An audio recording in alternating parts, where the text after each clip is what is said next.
അരമുറി തേങ്ങയുണ്ട്. പിന്നെ അതേ പച്ച മാങ്ങ അതേ ഫ്രഷായിട്ട് ഇപ്പോൾ അതേ പറിച്ചുകൊണ്ട് വന്നതാണ്. ഇത്തിരി പഴുപ്പ് വീണതാണ്.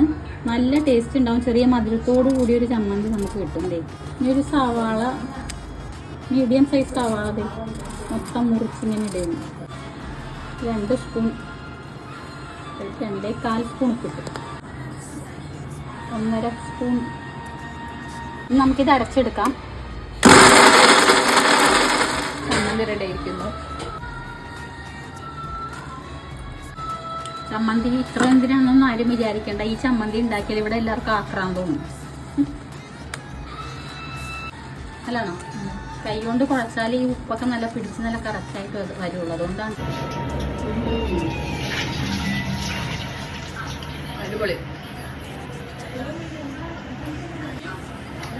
കറക്റ്റായിട്ടുണ്ട്. സൂപ്പറായി.